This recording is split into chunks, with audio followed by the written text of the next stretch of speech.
you're having problems with any endeavors at this particular time that's just not going right for you, you must check your spirit, because a lot of times what is standing in the way is your own spirit wants you to go one path, but you want to go the other path, and the other path is not necessarily what your spirit wanted this time. So therefore the spirit don't lend any energy to that for you to receive that, because in order for you to receive anything, it's got to be with a certain amount of energy. This particular book, that I bring the book down, and I mentioned this book, very good book, I suggest you get it.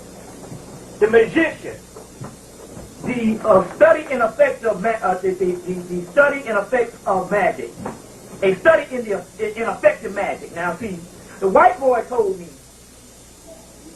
this is when I first got into this stuff, this metaphysical thing back in the day. I said, man, what's this whole section on magic? And he said, that's common when most people come in here. That was years ago. He said, that's common for most people to come up in here and look at that now. He said, you don't even know what the concept of magic is. He said, if you have been taught that magic is, Doug Hennings and, Houdini and all. He said, those are tricks. And they have taken the ancient art of magic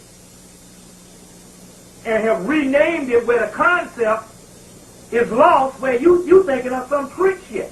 It don't work. This is talking about mastering your body, which is mastering the forces of the universe and being in control of the forces of the universe that the ancient would call magic.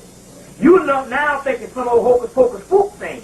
He's saying that's because they have renamed things. So a lot of times, even when we read these ancient scriptures, the modern concept is totally different.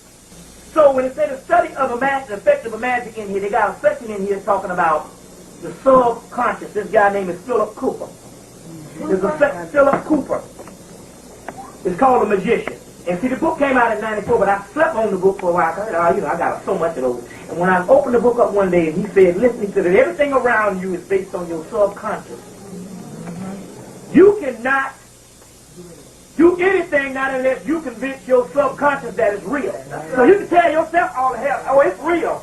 But deep in your subconscious, you still thinking on the other damn way. And it ain't going right for me because you ain't convinced your subconscious. That's right. So they say your subconscious is a powerhouse to create anything you want. But first you have to convince it real. He said the problem is we got so many things that's called facts that somebody has taught us what fact was ever since we was a child. Your school you went to, the church you went to, and this type of thing. And usually 98% of the time all that shit is wrong, especially in this society. To keep it afloat, you can't have real facts. So on the other hand, what we're talking about here is you gotta get that whole blueprint out and just to even understand what it was. So that's why I said about the Star Wars trilogy. Even when Yoda, he told him his spaceship had sunk into the ocean, into the little swamp. And Yoda said, you can get it out, and he was trying to pull it out with his mind. He said, I can't do it. It's too big. And Yoda said, size matters not.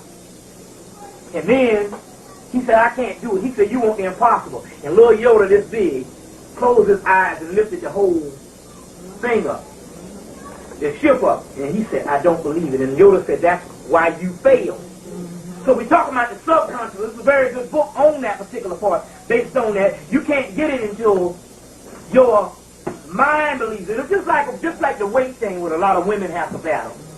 Any fool knows that as long as you see your ass fat, you can drink water, and it will just like you might as well eat 4 pounds of fat back. Because all it is it's a mind thing. If you see yourself fat, you're going to be fat. And what happens was, when a woman gets past a certain weight, she starts seeing herself fat. So the first thing they do in self-help class, they tell you to take a picture, find the baddest woman you can find in the damn Essence magazine, cut her face off and put your head on it, and try to visualize the body that you want. See what I'm saying? Because the way you see yourself is the way that is.